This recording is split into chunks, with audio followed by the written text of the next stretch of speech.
नमस्कार, top 10 news में आपका स्वागत है। मैं हूं राम सकल यादव।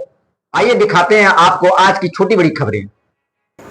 आजमगढ़ की निजामाबाद विधानसभा सीट पर 2027 के विधानसभा चुनाव को लेकर सियासी हलचल तेज होती नजर आ रही है। समाजवादी पार्टी के मजबूत आधार वाली इस सीट पर भाजपा की इस बार मजबूत दावेदारी के साथ मैदान में उतरने की तैयारी दिखाई दे रही है।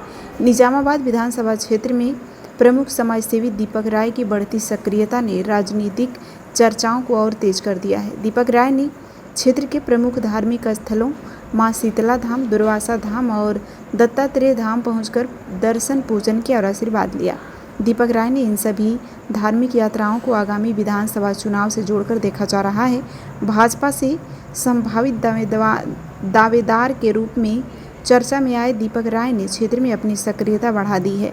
ऐसे में उनके दर्शन पूजन को एक ओर जहां आस्था से जोड़कर देखा जा रहा है, वहीं दूसरी ओर इसे चुनावी तैयारियों की शुरुआत के तौर पर भी राजनीतिक नज़रों से देखा जा रहा है। निजामाबाद विधानसभा सीट लंबे समय से समाजवादी पार्टी के प्रभाव वाले क्षेत्रों में गिनी जाती रही है। पिछले विधानसभा चुनाव में आलमबदी आजमी ने समाजवादी पार्टी के टिकट पर जीत दर्ज की थी। उनके निधन के बाद सपा के सामने नए प्रत्याशी के चयन और अपने पारंपरिक जनाधार को बनाए रखने की चुनौती है। वहीं भाजपा के लिए यह सीट अपनी राजनीतिक जमीन मजबूत करने का एक बड़ा अवसर मानी जा रही है। इसी बीच दीपक राय ने क्षेत्र के विकास को लेकर भी बड़ा बयान दिया।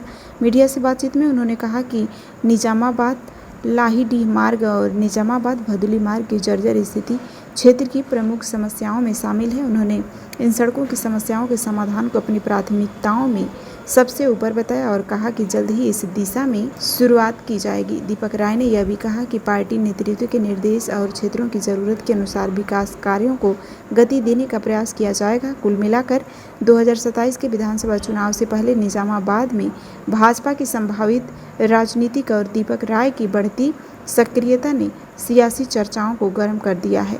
अब देखना होगा कि भाजपा नेतृत्व इस सीट पर किस चेहरे पर भरोसा जताता है और समाजवादी पार्टी अपने गढ़ को बचाने के लिए किस नए चेहरे को मैदान में उतारती है। दर्शन करने आए हैं। ऐसे में चर्चाएं ये भी हैं कि अब निजामाबाद से भाजपा ने आपको प्रत्याशी चुन लिया है। क्या सच्चाई है सर, और क्या यहाँ तैयारी अब चुनाव की तैयारी है या दर्शन करने आप आते रहते हैं? नहीं, भाजपा ने हमको प्रत्याशी अभी नहीं चुना है।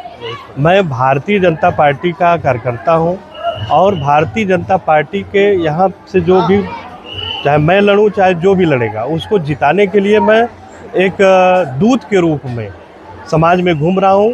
और उसी क्रम में आज मैं यहाँ की जो हमारी पवित्र पीठ है शक्तिदायी माँ शीतला का हमने दर्शन किया है और दर्शन करने के बाद अभी अन्य जगहों पे भी दर्शन करना है।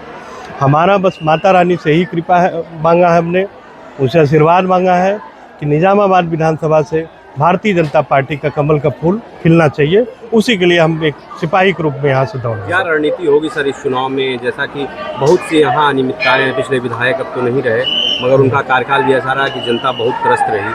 तो क्या आप चुनावी एजेंडा क्या होगा आपका या आपकी पार्टी का कि आपको वोट जनता करेगी? देखिए, हमारी पार्टी का एजेंडा बहुत क्लियर है।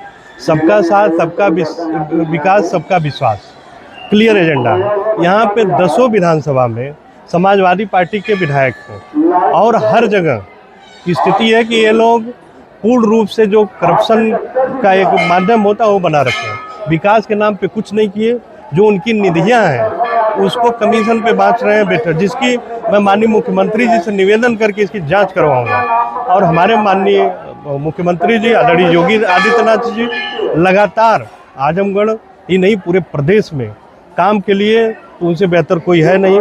यहाँ जो भी अनियमितताएं हैं, हमारे यहाँ विधायक 5 बार 8 बार से जो भी रहे, आलमबदी साहब आज वो हम लोगों के बीच में नहीं है, लेकिन उनके द्वारा भी जो अधूरे कार्य हैं उसको भी मैं पूरा करने का काम करूँगा जो समाज हित में हो, जनता के हित में हो। शीतला माता धाम पर आए हैं आप और यहाँ क्या कुछ सुधार करने का अभी आप आए तो क्या कुछ सुधार यहाँ करना चाहिए? नहीं, यहाँ तो बहुत सारा सुधार की ज़रूरत है। यहाँ पे हम आए हैं और हमारा सौभाग्य कि हम आए हैं और सुधार होगा। इसको लेके यहाँ पे जो भी कमियाँ हैं उसको लेके हर विभाग में मैं दौड़ूंगा, धोपूंगा। हमारे तमाम ऐसे बड़े नेता हैं जिले के, आजमगढ़ के, जिनके यहाँ मैं जाऊँगा, अधिकारियों के यहाँ जाऊँगा निश्चित रूप से। मुख्यमंत्री के साथ भी आपका उठना बैठना होता है, कई बार सोशल मीडिया पे देखा जाता है, उनके संज्ञान में भी इसको डालेंगे? नहीं, वो हमारे मुख्यमंत्री हैं, उठना बैठना तो नहीं कर सकते हैं, वो हमारे मुख्यमंत्री हैं, हमारे नेता हैं। हम लोग सदैव उनके यहाँ अपनी विनती, अपनी बात को लेके जाते आते रहते हैं। समाज सेवा के लिए जो भी जहाँ भी जाना होता है हम लोग जाते रहते हैं। दीपक भैया, यहाँ से आजमगढ़ जाने के लिए एक ही रास्ता है और वो 25 साल विधायक रहे, इसके बाद भी वो रास्ता बना नहीं जी। और बीजेपी भी 10 साल से है। आपका क्या प्रयास रहेगा? यहाँ की जनता बहुत परेशान रहती है। वो रास्ता बहुत ही गंभीर विषय है और वो रास्ता मुझे लगता है कि बहुत कम समय में उसके लिए बड़ा अनाउंसमेंट होगा। चुनाव से पहले बहुत बड़ा अनाउंसमेंट होगा। और यहाँ मैं इस नियत से आया हूँ कि मुझे भी चुनाव लड़ना पड़ सकता है और मैं लड़ूँ ना लड़ूँ, कोई और भी लड़ेगा तो उसको भी जवाब देने के लिए होगा कि यहाँ पे रास्ता तो वैसे भी यहाँ एक क्या गजब का बना है। रास्ता तो बहुत सारे बने, कुछ एक दो मुख्य मार्ग जो है प्रॉब्लम है, उसको हम लोग बनवाएंगे, जल्दी से जल्दी बनवाएंगे। Sir, Bharatiya Janata party